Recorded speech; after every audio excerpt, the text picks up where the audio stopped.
So with the upcoming Texas Chainsaw Massacre direct sequel by Fede Alvarez producing it, I believe.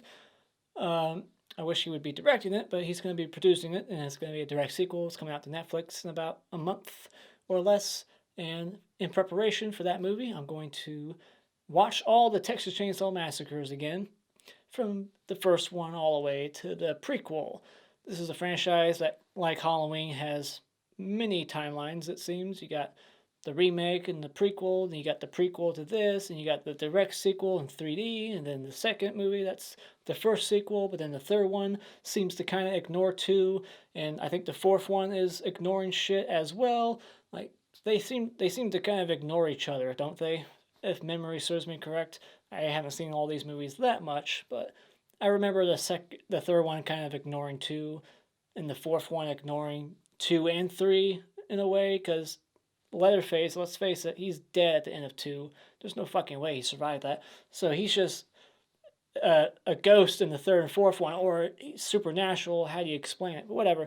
So this franchise just has kind of a weird timeline. It just seems like every sequel ignores the other ones, and now we got another one coming out next month that's going to ignore everything. That's the new trend. I'm surprised Scream 5 didn't just do that too. Ignore everything. Randy's alive again. But anyways, Texas Chainsaw Massacre. Got my shirt on. Texas Chainsaw Massacre. And so yeah, the original, 1974. This is a movie that I did not grow up with. I grew up with the remake and the prequel. Did not see the first three until the last 5 years or so. Saw the first one in 2017 for the first time. And I remember being very meh on it. Like, it was just overhyped. But it's grown on me over the years. I've seen it quite a few times since. And there's 4 commentaries on this Blu-ray, so you get plenty of commentaries to listen to. I've listened to 3 of them. And so yeah, I've probably seen more commentaries for this than I've actually watched the movie. Because I feel like I've seen the movie only 2 or 3 times. And I've seen 3 commentaries, so yeah, that's interesting to think about. I've listened to more commentaries than the movie itself, but whatever. So let's get into it. Texas Chainsaw Massacre, 1973. This movie tells a story about a group of young adults going to visit one of their grandfather's graves and his house that's really run down and dilapidated, and why would anyone want to go there? But they're just having a fun trip. Come on, Franklin. It's going to be a fun trip. And they're just going out, run out of gas. And then when they go to look for gas, one by one, they get picked off by the crazy family. I forget their name. Sawyers? Or is that even in this? No, I don't think they have a name in this movie. It's in the sequels. So it's just a crazy family with no name in this one. I don't think they have one. They're just a cook. You're just a cook. And the other guy is just a hitchhiker in Leatherface. So they just have like nicknames in this movie. I don't think they have actual names in the movie. Correct me if I'm wrong. I'm pretty sure that's the sequel that introduces the whole Bubba. It's Bubba and Chop Top and Sawyers. Getting into my likes for this movie, I'll start off small. The Mask. Great mask, iconic, creepy. Just the idea that he's wearing someone's face that's just rotting on his face. Like, how long has he had that face in particular? How many does he have in his collection, I wonder? Just cool concept, and inspired by Ed Gein, which Tobe Hooper will tell you that he had no idea about Ed Gein when he made the movie. The weapon of choice, the chainsaw, a great weapon of choice. Just a chainsaw just sounds terrifying. You know, like, not only does it look scary, you don't want to get killed by a chainsaw, but it just sounds terrifying also on top of it. And that's why they use chainsaws at those haunted attractions you go to. They always chase you out with it because it just sounds terrifying. Even though you know there's no blade on it, just hearing it gives you goosebumps. The way this movie opens, it's one of my favorite scenes in the movie, really. Like that shot of the corpse that's been like staged on top of a tombstone, the way it looks, the very long legs, the rotted face. Like, they used, I believe, real skeletons shipped over from some other country, and it just really makes it that much more effective. Just a great opening. The standout character in this movie is Franklin. I think he is the best part when it comes to the characters outside of the antagonist. Like, he's the best protagonist. He gets annoying by the end, and you kind of start to root for him to die, but he is so funny to me. Like, the first time I watched this movie, it's funny because the first time I hated him from beginning to end, like, kill this guy right now. But on rewatch, every time I watch it now, I see the comedy, and it makes me laugh so much. Like when he falls down the hill, and later on when he keeps just talking about the hitchhiker, he's just so fascinated by that guy. He's like, "Do you think he's after me? Like, did I say something wrong? Like, did I piss him off?" Like, he is hysterical to me, and the way like he's blowing farts.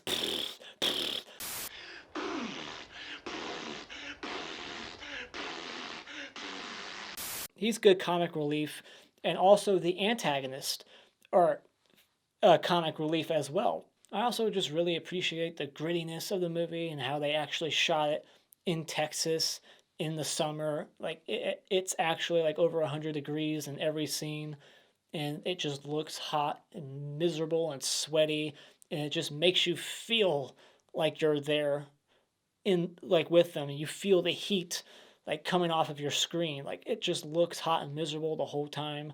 And the set designs really help add a layer of creepiness to the film with just the macabre visuals of bones and body parts being used as furniture and lampshades, and it's just cool. Like, very creative sets, and just feathers and bones everywhere. Like, they really showcase the house a lot in that one scene, just showing you all the shots again and again. Like, look how fucking weird this place is. They got like a chicken in a bird cage, for crying out loud. And I also like the long final chase in the movie. It's just very intense, just keeps going, and it's terrifying if you put yourself in her shoes, because like I said, the sound of a chainsaw chasing after you is pretty terrifying. And just, she gets put through the ringer. I feel bad for the actress having to be in this state of mind, because it takes up the whole third act. So she had to be in that state of mind for so many hours of shooting, just constantly screaming and yelling. Like, it's just pure insanity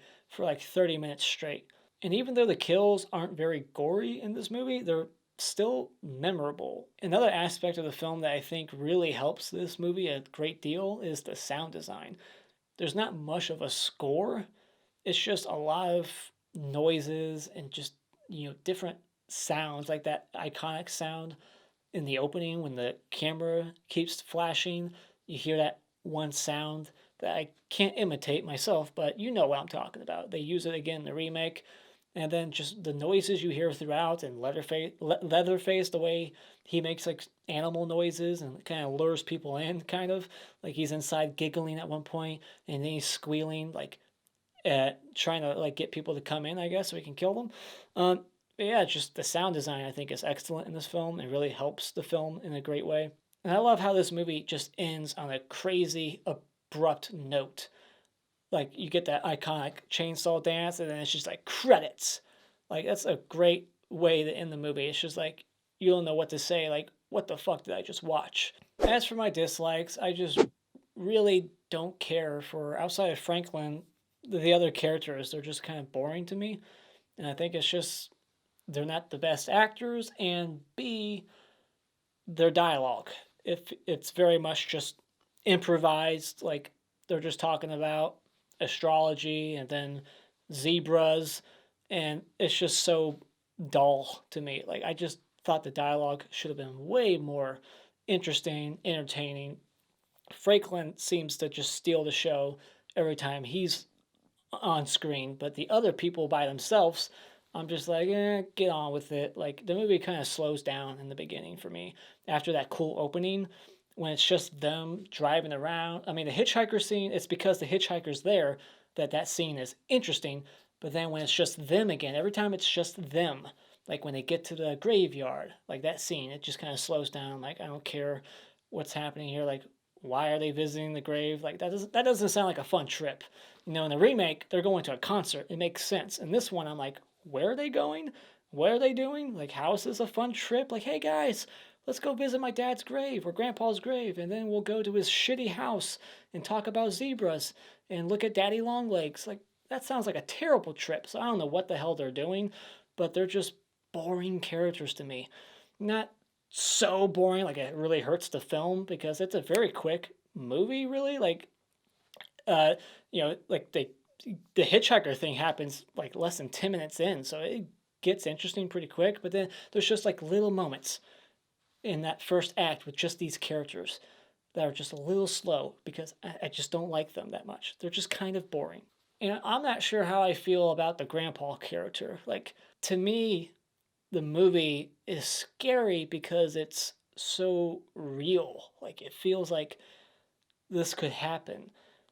This crazy cannibal family. But then you get Grandpa, who clearly looks like a rotting corpse.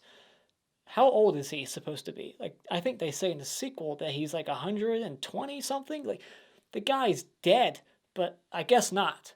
Like, you think he's dead when you first see his character, but then he's like a baby sucking on her bloody finger. Like, it's just a little too much. Like, I think that's when the movie just goes a little too far. Like, it, again, it doesn't really hurt the movie. Like, it just kind of adds to the insanity, but it's a little too much. I just think it goes a little too far into like the supernatural a bit. So final thoughts, I think that this is a iconic film that is just pure insanity mixed with a small dose of some dark humor that really gets dialed up in the sequel. Just pure comedy and dark humor and lots of quotable lines and gore. But this one, it's much more on the serious, darker side with some moments of humor that doesn't take away from the terrifying situation that's happening with Sally's character in that final chase. It's still effective, it's still creepy, it's just absolute chaos and insanity in that final act. And it's the best part of the movie, that and that cool, eerie opening shot. And just wish that the characters overall, the protagonists, could have been better, some better dialogue and performances there, and it would have helped the movie even more for me. So when it comes to the Texas Chainsaw Massacre, I can now say that I love this movie. It's highly rewatchable, and I'm going to give it 4.5 stars. And my parents, who I just made watch this movie for the first time in their 50 plus years on this earth, they finally got to watch it with me, and they would probably give it 1 star. They did not like it. So if you think my rating's low for some reason, you should see their rating. I'm sure they would give it 1. Yeah, so they don't like horror like I do. So spoilers.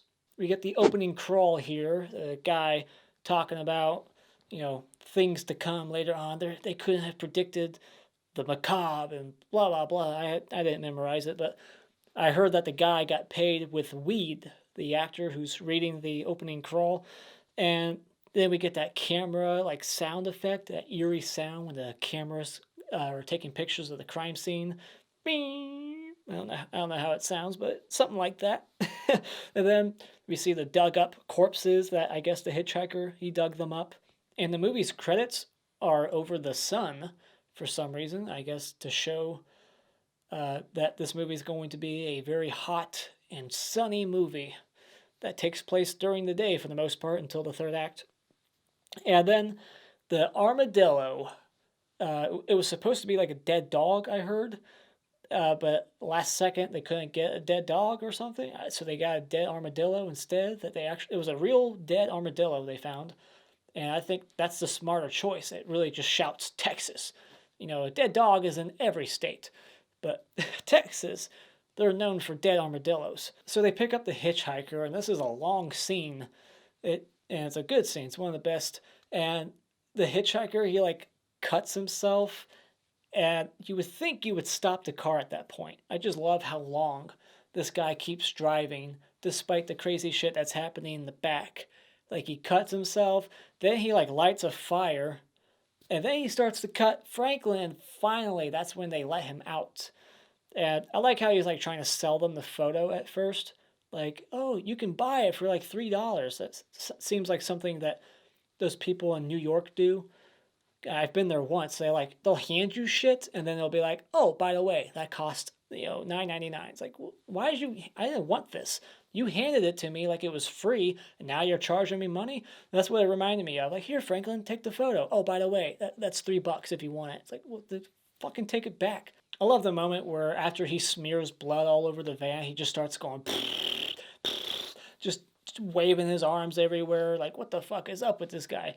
And that symbol, like, I don't know what it is. They keep talking about it too. Like, most of the dialogue in this movie is about the hitchhiker. When you watch it again, like most, especially Franklin, but even the other people, when they're around the van, they just focused on the symbol. They're like, yeah, what do you think that is? Like, it seems like most of the dialogue of this movie is, hey, what's up with that hitchhiker and what's up with this symbol? That's all they talk about. And then we never get answers. Like, what is that symbol? What does it mean? Tobe Hooper in the commentary, I think, even said, like, it doesn't have much meaning, but it could. Like, he left it up to you, I guess. Like, was he marking their car for the gas station guy? But he never sees it. So who's the symbol for? Kind of looks like the Chick-fil-A symbol. I could be wrong, but I think the astrology thing is supposed to be like foreshadowing, because I think she says something about, the result of the day is not going to be what they like, or it's going to be sucky or whatever. So I think there was some foreshadowing there with the astrology, and also with the sign outside of the gas station that says, "We slaughter." Yeah, they do slaughter indeed, and they have no gas. What kind of gas station doesn't have gas? I thought it was interesting, though, that the cook warns them not to go fooling around on other people's property because they might not take kindly to that. They might shoot you on sight or slaughter you and put you on meat hooks. So he's warning them not to go fooling around. So it's almost like he doesn't want them to get killed. Like he knows that they're going to potentially bump into his brother, Leatherface. I mean, later on, he does say, like, I don't take no pleasure in killing. But, there's just some things you gotta do. Don't mean you gotta like it. So then we get the scene where they stop at the grandpa's house. I don't know why they're stopping there. Is it because they're close to being out of gas? I mean, why not just go look for another gas station? I don't feel like they establish clear enough what their situation is. Like, are they like on E? Are they about to run out? Is it like this gas station, or we're just fucked? Like, oh, they're out? Well, I guess we just gotta go to the nearest house that just so happens to be your grandpa's house, and then we'll just have to go look for gas. Like, why did they stop at that house? It just seems like a boring trip. And like they cut away from her conversation because it's like they knew in the editing room that her conversation was kind of boring. She's like, yes, look at the zebras. I used to be fascinated with zebras. And then it just cuts away like, yeah, fuck that conversation. Let's go back to Franklin. So something they apparently just found on set, it wasn't created for the movie, was the daddy long legs all together in the corner like that. And the sound design, like I said in my positives, like the sound design really adds just a grossness to the scene. Like you hear the daddy long legs.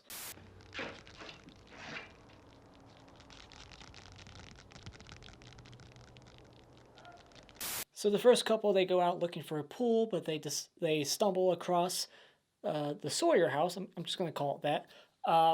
And they hear a generator, so there's gas. And the generator says Wisconsin, which seems like a nod to Ed Gein, who was a serial killer in Wisconsin, but I guess it wasn't done intentionally, according to the commentary.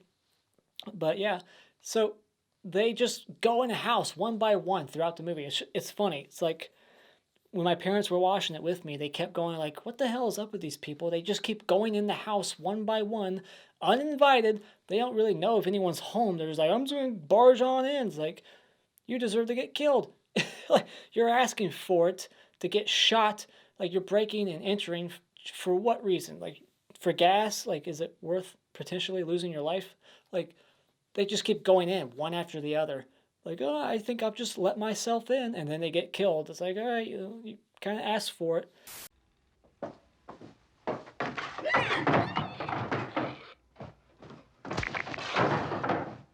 So we get our first kill when Kirk goes inside the house uninvited and trips and falls right into Leatherface's lap and gets a mallet to the head, and his body like starts twitching and his legs keep shaking.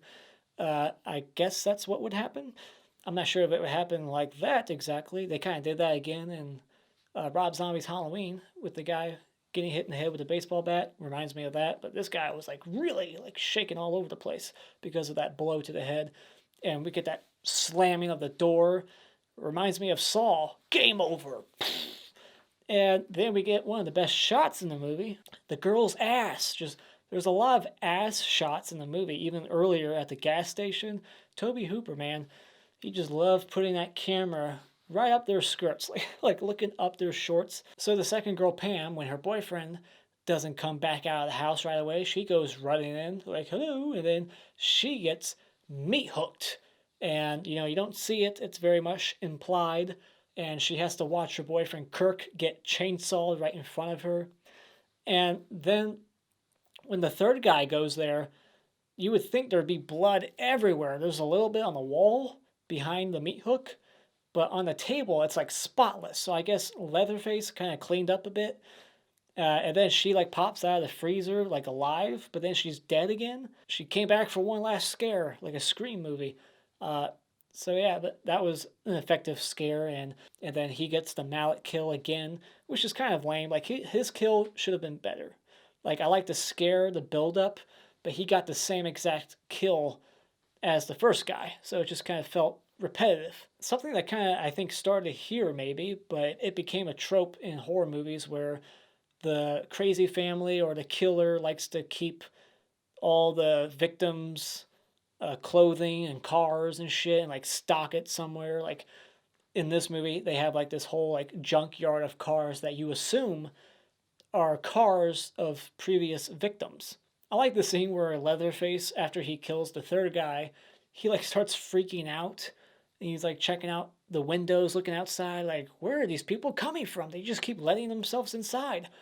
Yeah, well, maybe if you weren't making pig noises and giggling, they wouldn't be intrigued and come inside, you know, like keep your mouth shut. But it's just funny to see him like checking and he's like licking his lips. Very disturbing. And it just makes him an interesting character because he's not like actively like seeking out people to kill. He's just like defending his house. Then this movie, like Friday the 13th Part 2, kills a guy in a wheelchair. And at this point, you want this fucker dead. As much as I like Franklin, when he refuses to give Sally that flashlight, I want him dead.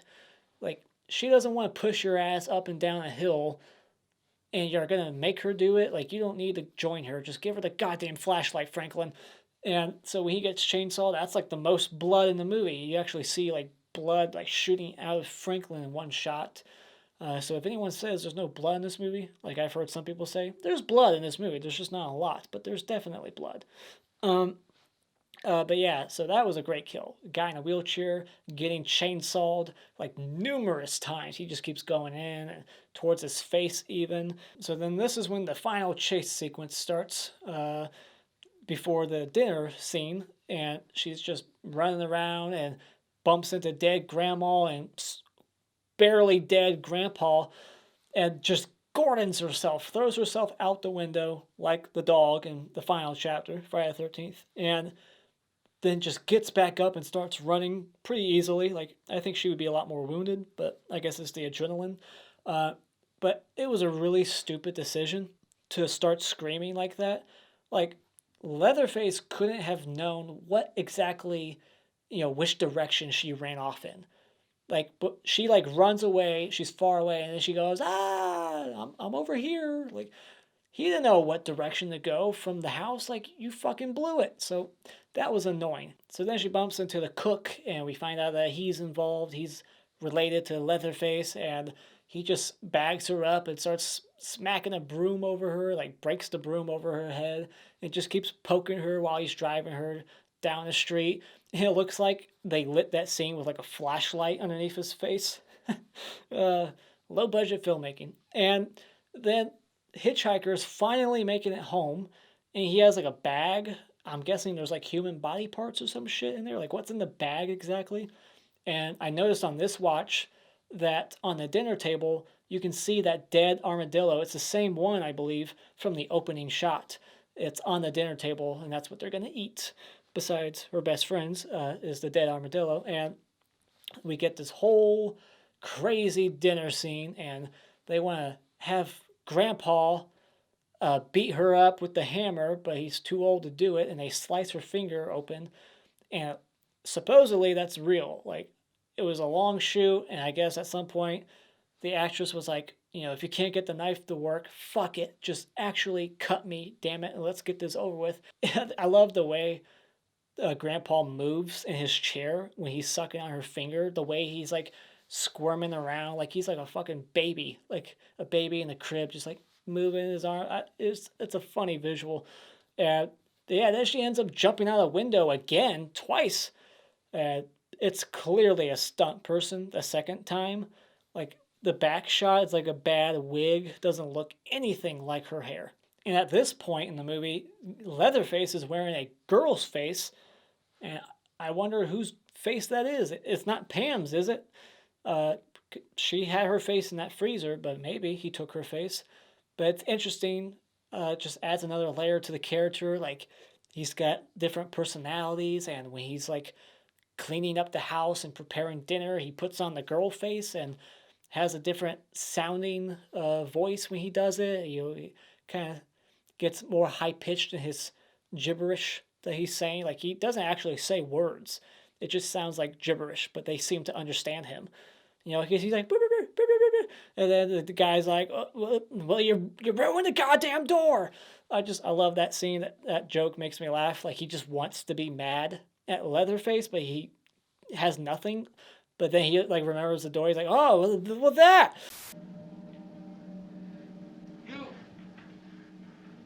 You damn fool! You ruined the door! So Sally, she gets the Black Maria truck to stop, and we get the dumbest decision in the movie to me. I don't get it.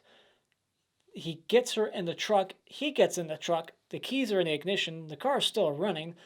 And then he just gets out of the truck on the other side with Sally and runs away. And we never find out if he's dead or not. Like, did he die? At the end of the movie, did Leatherface just run back in that direction and chase him down? Why did he get out of the truck? Like, he throws the wrench at the guy. Like, he's like, I'm going to get out of the truck and I'm going to throw this wrench at him instead of just fucking driving away. Like, I don't understand that decision, but whatever. But Leatherface, he saws his own leg. I remember they did that again in the remake. And then they actually chop off his fucking arm, too. But yeah, then she gets in this other truck that at first is like stalling. So it's like, oh God, here comes this trope. The car won't start. But then it goes off and he's like doing the dance, just swinging it around. Then the hitchhiker gets ran over too by the truck. Or maybe that was a stuntman. A brave stuntman, like in summer school. I love that scene in summer school. They're like, that's a stuntman who got hit by the truck. But yeah, just a great way to end the movie. Just on a purely insane note like that. Just absolute insanity. And the way the sun's in the background. It's just a cool scene. Awesome way to end it. And yeah, so Sally lives. And never comes back for a sequel. But I heard she's coming back in the direct sequel that's coming out next month. So curious to check that out, see what they're going to do with it. But yeah, there you go. Those are my thoughts on the original Texas Chainsaw Massacre. What are your thoughts on this classic? Let me know in the comments below. And as always, if you like what you've seen here, you can hit this like button and become a subscriber today just by clicking on my cartoon face in about 5 seconds. And remember, it's all an opinion. You don't need to get upset about it.